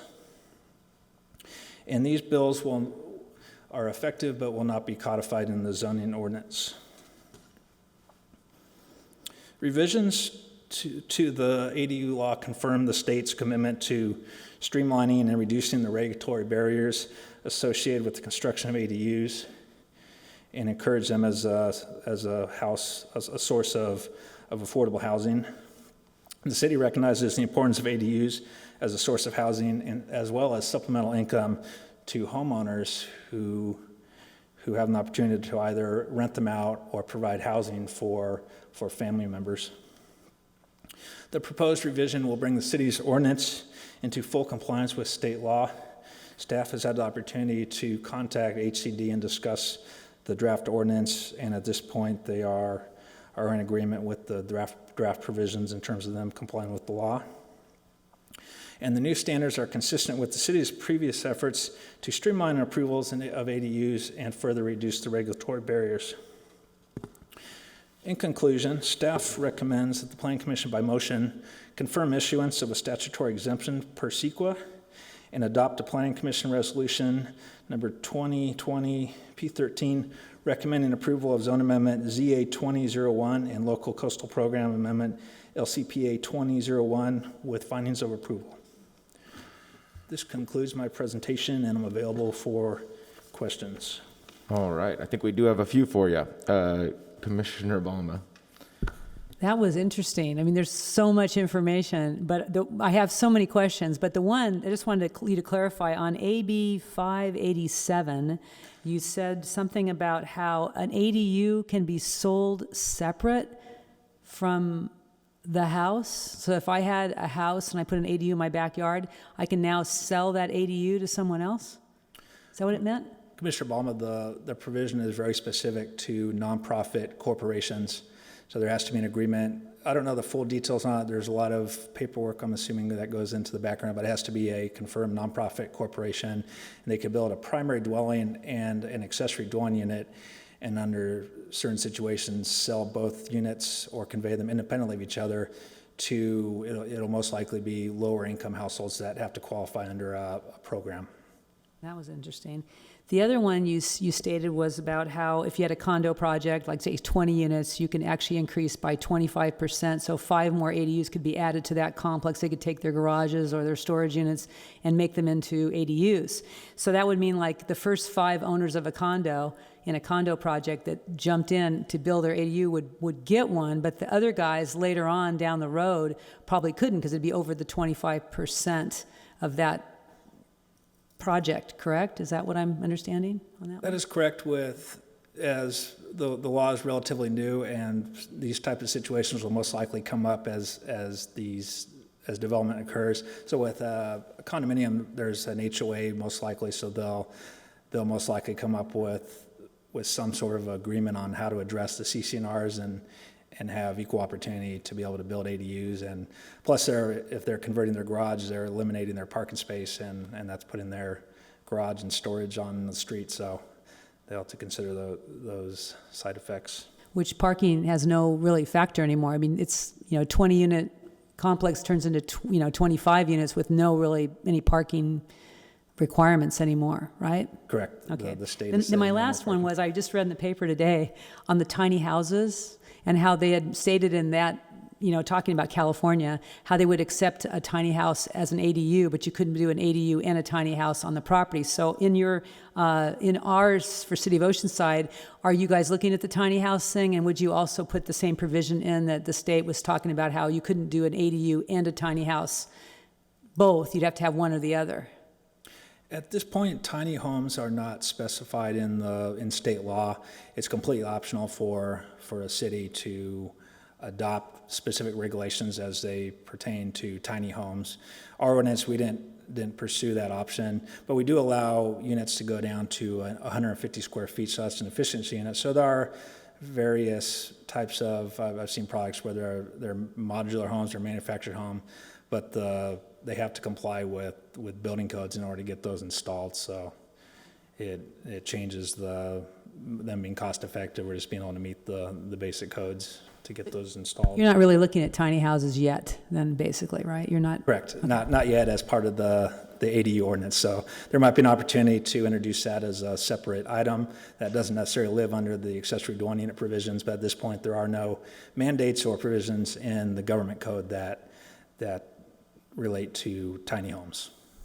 And if I could follow up on that, we've been following these articles as well, and we've had a number of conversations with our building division, and I think that's the hurdle that we need to get over is how do we make these compliant with building codes? So the concept of a tiny home is great, but there's other issues that they have to comply with. I think Vice Chair Goodkind has some questions. Yes, thank you, Mr. Chair. Just to clarify, so with the junior ADU, if somebody just converted a part of their existing footprint into a junior ADU, that could not be used as a short-term vacation rental? Is that correct? That is correct. There's a prohibition on junior units as well as standard ADUs for short-term rentals. But that's only for new ADUs, correct? That is correct. Any ADU constructed under the current or proposed ordinance. Okay. And my second question, I apologize if you already addressed this. If the audio is a little bit difficult for me to follow sometimes. But on AB 671, requiring local agency to include a plan in its housing element, for affordable rent. So what have we done to meet that requirement, or what are we planning to do? Thank you. At this time, there are no specific policies. We are currently undergoing an update to the housing element, and as part of that, we will be analyzing provisions for accessory dwelling units to address this bill. So that will be coming in the next few months. Going into the housing element is on schedule to be considered in April of next year. Thank you. That's all I have, Mr. Chair. Thank you. Are there any other questions for staff? I'm not seeing questions. Do we have, I think that means we can go to public comment. Do you have any comments submitted? No public comments were submitted on this item. All right, then, I think we can move to deliberation on the item. Anybody like to speak to it? Then a motion would be in order. I have a question. Commissioner Morrissey. Is this being used, or are you seeing people come in with plans to do this? How busy are you? Commissioner Morrissey, that's a great question. We are extremely busy with ADUs at this time.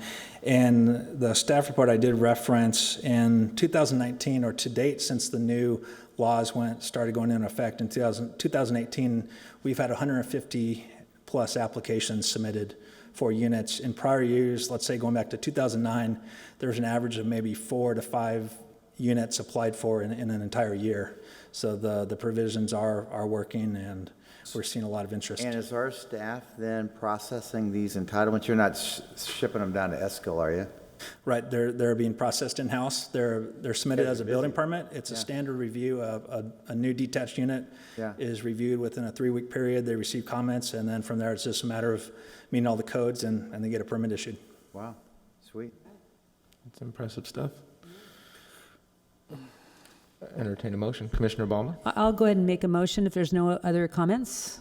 Okay, I'd like to confirm issuance of a statutory exemption per California Environmental Quality Act, CEQA, Article 18, Section 15282H, and adoption of an accessory dwelling unit ordinance, and to adopt Planning Commission Resolution number 2020 P13, recommending approval of the zone amendment ZA 21 and the local coastal program amendment LCPA 21 with the findings of approval attached herein. Is there a second? Sorry, did I hear? Second the motion. Commissioner Morrissey seconds. All right. Any further deliberation? I'll just Other say, than Rod, you look, I really like your look. Haven't seen you in a while. I love that we got to clarify the half-mile walking distance to transit. That was good. All right, then let's go ahead and move to a vote on the motion. All in favor, raise your hand or say verbally. Vice Chair, that was... Raising my hand. And that's another unanimously passed motion, so we're good to move on to the next item. Thank you, Rob. The next items are for discussion, and I think Mr. Hunt's going to lead us through them. The first one, item number 8, is Planning Commission review of digital submittals. Thank you, Mr. Chairman. A little bit of background. The building division for over a year has been allowing digital plan submittals of building plans. And while we were setting that system up with the building division, they helped us get our hardware and et cetera in line so that we could review those building plans. Planning reviews most building plans for planning issues, and so we're reviewing those digital plans. And the intention for, since the beginning, was that eventually we would consider and hopefully have planning division entitlement applications be submitted digitally as well. Well, with COVID-19, we rushed to make that a possibility so we could continue with our processing of applications to help out the economy, to keep things moving. The applicants were interested in keeping things moving, et cetera, et cetera. So right now, we are accepting digital entitlement applications. And we wanted to ask you if it was possible for the Planning Commission to do away with the thick 32 by 48-inch plans that we send you, or would you like to keep those? It's up to you, but they are coming in digitally, and we could just forward them to you folks digitally and save paper, save weight, et cetera, save mailing. If it works, it's a better way to go, but of course, if it works. So with that, I'll listen to your comments. Well, we've been down this road before. I mean, I know we went digital for a while on the commission, and it was really hard. I mean, I love the plans better, but I would definitely not say no to it if the rest of the commissioners were up for it. But I know we have done this before, and we ended up going back to getting the plans sent to us because it was so hard to read those plans sometimes. There's some projects that are just impossible almost to look on the computer. So it's kind of like, geez, I hear you, I agree with you. It's just a harder thing. I just have to get my, I guess you have to just spend a little bit more time on the computer in order to do this. and I agree with you. I mean, I prefer paper, but I'm willing to go along with it. Would we still get the staff report in paper? Well, it's up to you, whatever you folks want. Again, we could go all digital, we can go part, some of you could say, I still want plans, and others say, well, I'm okay. What do you guys prefer? I was just going to add, I think it depends on the quality of the digitized product.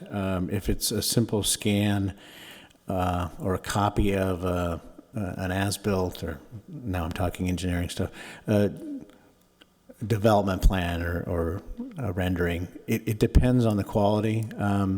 There are some products out there where they're really high quality, and you can navigate your way through a drawing pretty well and see a lot of good detail. And then there's others that are, copied versions or poorer quality that it's really hard to maneuver through and understand and see any detail. So it really, I think, in my mind, depends on the quality. I happen to like things in my hand to a certain degree, not always, but something like drawings or renderings lend themselves a little bit more to seeing it visually as opposed to on a screen, my opinion. And we appreciate the comment on quality. We recently have been working with the applicants to submit plans digitally prior to the COVID, with the idea that we would take those plans and upload them directly to the website so that people could review them better, rather than having a paper plan submitted to us and then scan it on our copier and then load it onto the website. We all know every time you do one more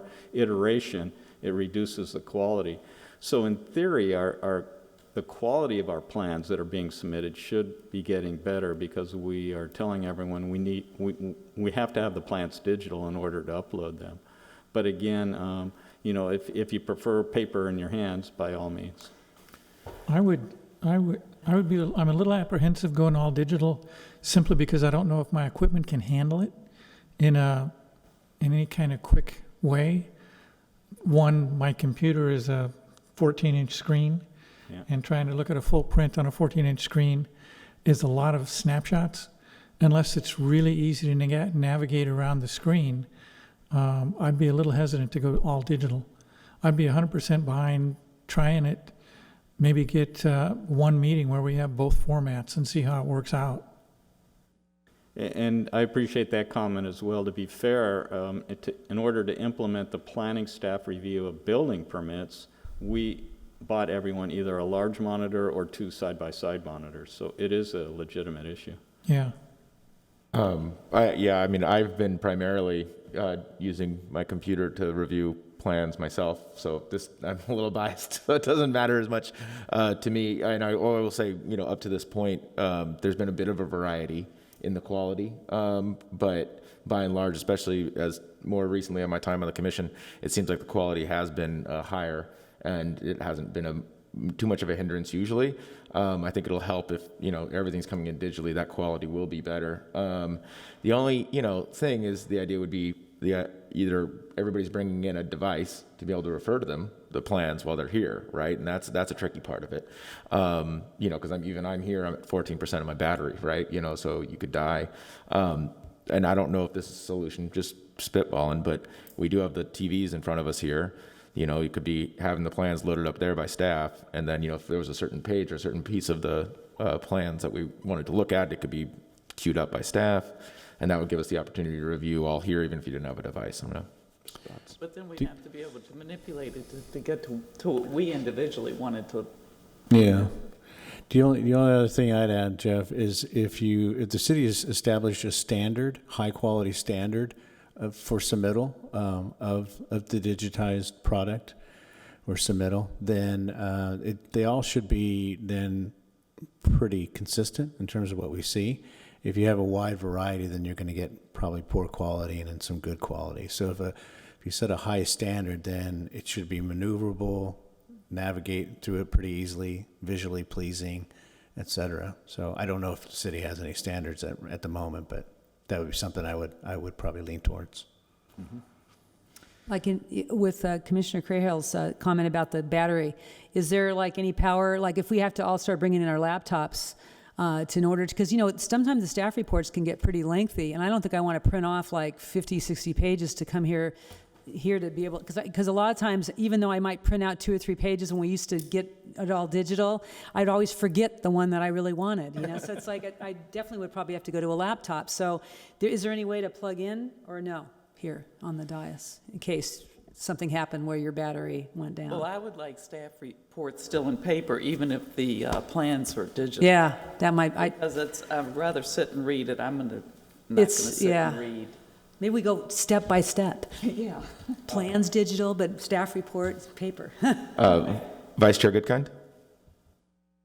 Yes, thank you. I'm in agreement with a lot of the comments that have been made. I have, for my business, I have large side-by-side monitors, so I don't have any problem reviewing digital plans in advance of the meeting, but, as people have noted, there's really no place to plug in a device at the meeting, so maybe 1 or 2 sets of plans could be made available at the meeting in case one of us wants to flip through it.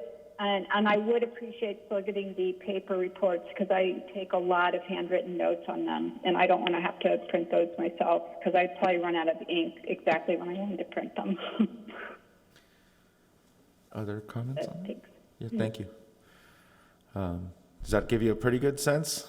It does, and I think we can take a number of, we can explore a number of options. One would be, again, looking at the quality, perhaps having standards. This is beyond my pay grade. I'd have to talk to IT and people who know this stuff better than I do. Explore whether we have the option to have plugins or if there are wall outlet issues or capacity in that regard. Yeah. Certainly we can still supply staff reports, and the idea that maybe we just have one set of plans available at the hearing, that seems quite reasonable as well. So let me take your comments, and I'll go back and talk to my staff, and we'll continue brainstorming on the issue. All right, great. Sounds good. Any other closing thoughts before we move on to the next? Great, then the next one is still Jeff, though. The process for these planning commission meetings during the COVID-19 crisis. Well, first, I'd like to thank everyone for your understanding and your flexibility. Obviously, stating the obvious, that these are very unique times. As we've said in the past, we want to keep things moving for the applicant, for our city, for the economy. Our economy is going to, it's projected to take a pretty big hit. Planning is usually a precursor to construction, which is a precursor to jobs and revenue coming into the city. With that in mind, the situation is fluid. I was intending to send a staff memo to my staff outlining what the Planning Commission process would be, and I kept waiting because new information was coming in, so I'd wait and just about finish the memo, and new information would come in. I finally sent it out, and lo and behold, an hour later, somebody sent me new information that made my memo already out of date. So again, it's constantly changing. I think we're getting into a pattern, though, where we can kind of focus on a few key remaining issues. The setup, I think, is, if I can speak for everyone, I think we're okay. This isn't that big of an issue. This may change. The governor may relax the orders, or the state, or county health, I guess, actually. I think the biggest issue is the public comment. And we've been talking with a number of other cities and seeing how they do it. And to be honest, it's kind of different. There's not one set process. Our direction is to follow the council lead. And the council has determined that they will take any item right up until the item is called on the agenda, and you can submit a written or phone call message. And our clerk has determined that they will read those items up to 50 words. I think you heard someone reference those were the 50 words, so that's where that came from. We didn't have any phone messages tonight, but those, according to the council process, those would be read up to 1 minute. We've talked to other cities. Well, let me back up. We have set a deadline of noon to receive those comments because we don't have the clerking ability to have somebody focus just on those comments. And so we assigned it to the planners, and you could imagine what that would be like if they had 10 of those right up to their items called when they're standing at the podium. So the logistics is just challenging. Now, maybe we can have more staff assigned to that. But another idea is that some cities have cut it off at 3 o'clock, so maybe it's 12, maybe it's 3. The other issue is the number of words. Some cities read it for 3 minutes. Others have said, well, how about 250 words, because that translates to about 3 minutes. So those are some issues that are still being discussed. I committed to, let's hold this meeting and see how it goes, and then we'll refine it. Your next meeting's canceled. May 4th, we don't have any items. So we've got approximately a month to figure out and refine the process, and again, take account for all the different directions that are bestowed upon us between now and May 18th. So let me make sure I got everything. Oh, one last thing. At least one city already has a public conference call, similar to what we did with Robin and the applicant, and another city is exploring that.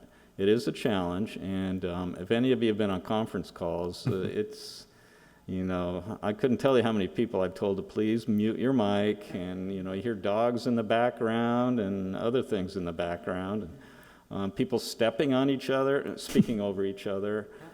So it's a challenge, but I think that's where at least one city or 2 cities are exploring it, and I'm sure we'll at least give it consideration.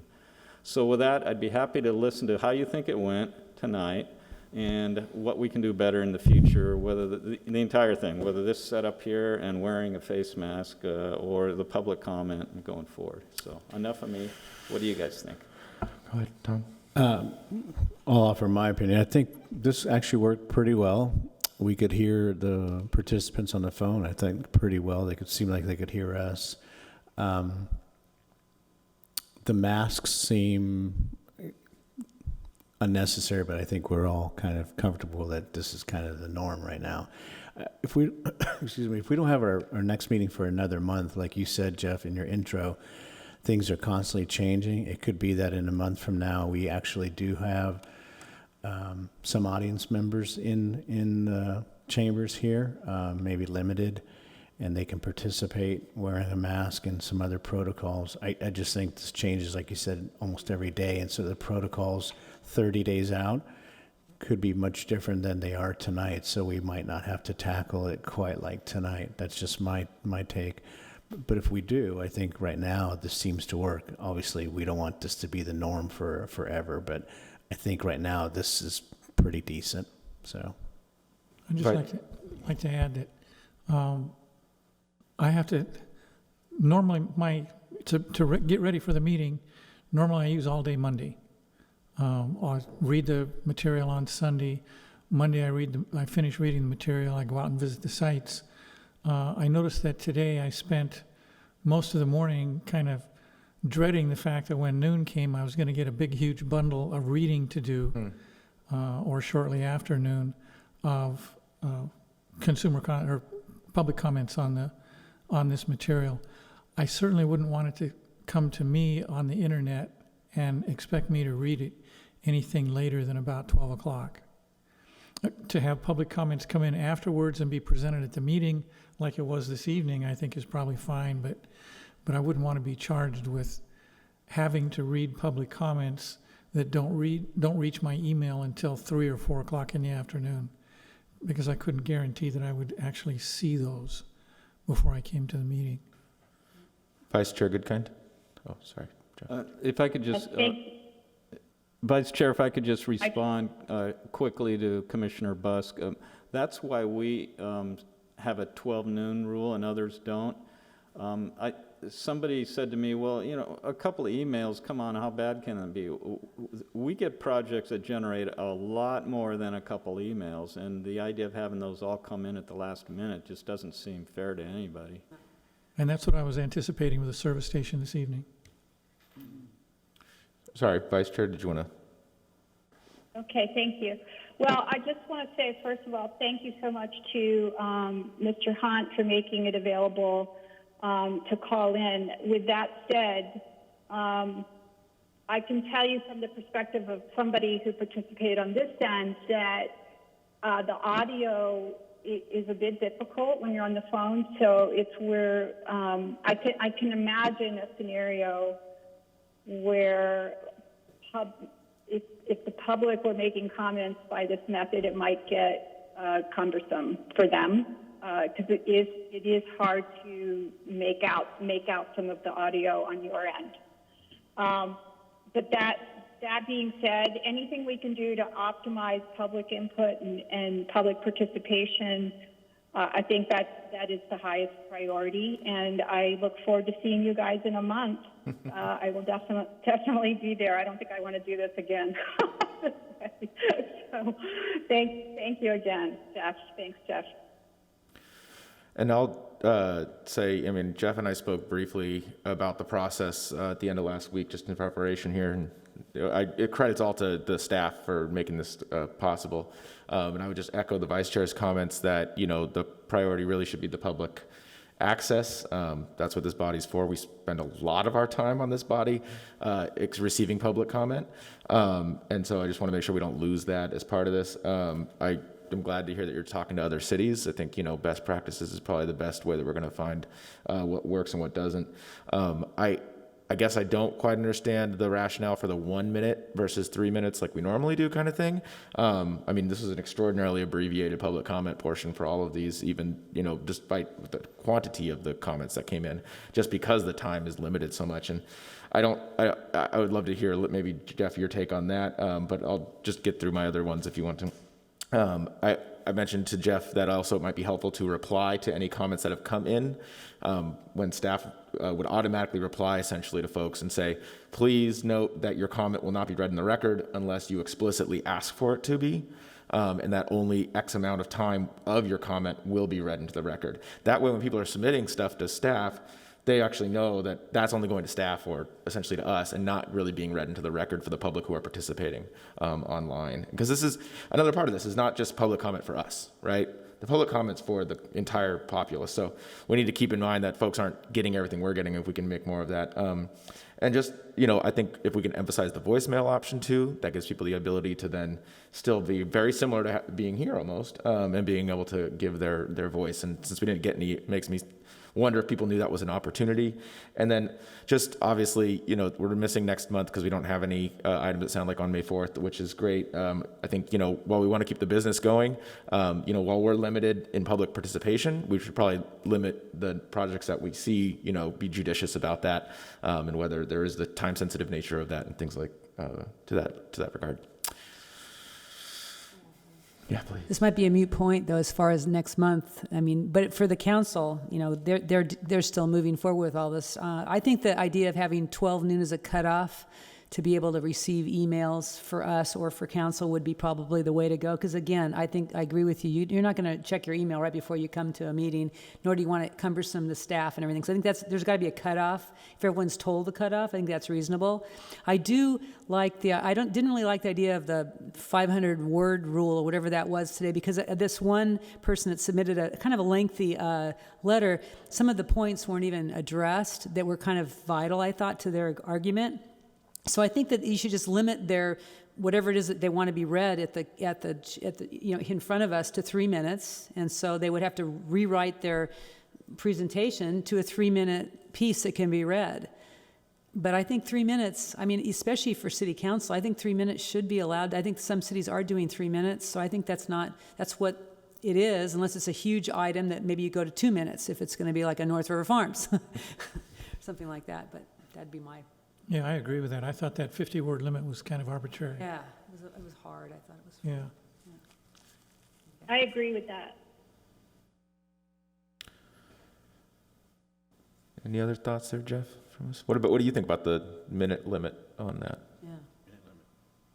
Or is that a little above? Well, again, we're taking direction from the council, so I have to be careful on what I say.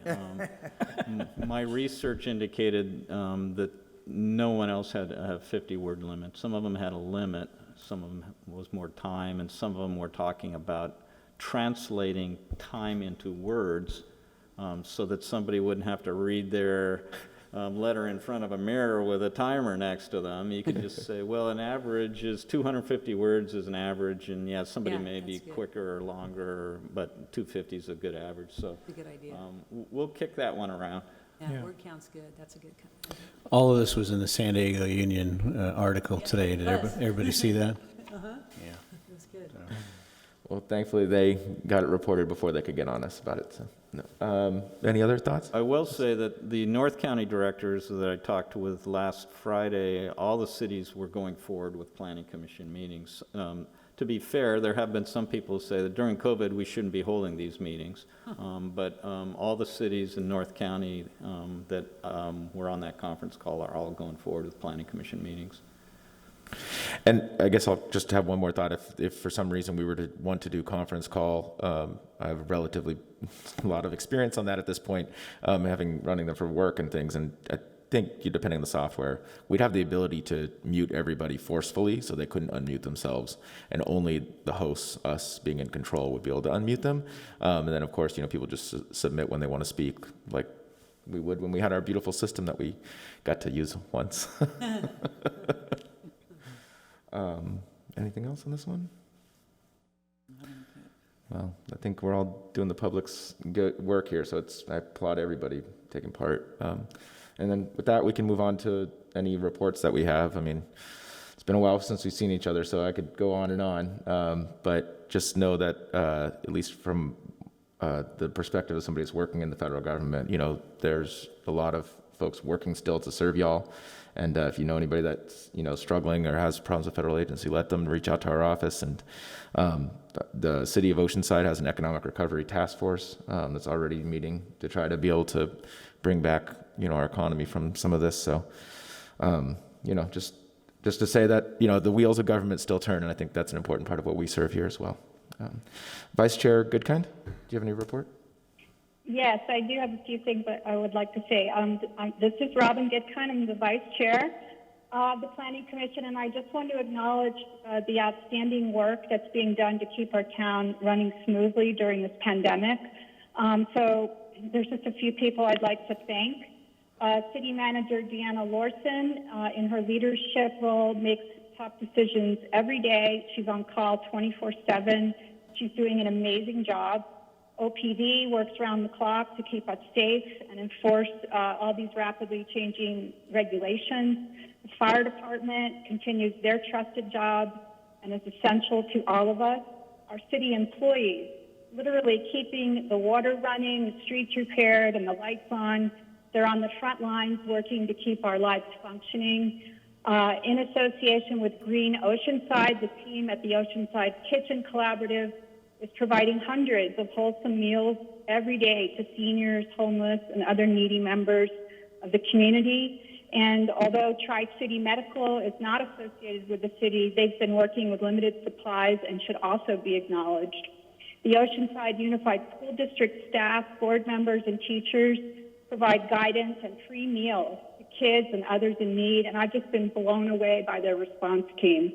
The devastating impact on our local businesses is so tragic, and I want to thank all of those businesses providing food to go and other goods and services in a way that complies with the law. I can't wait to spend more money at your place soon. Main Street Oceanside, the Chamber of Commerce, and other organizations have stepped up to keep us informed and hopeful. There's just not enough time to thank every organization and individual, but finally, thank you, people of Oceanside. Most of you have listened to the experts who specialize in human safety. We are still in a quarantine situation. Thank you to everyone who's staying home to keep others safe, and to those who go to work in essential jobs such as healthcare.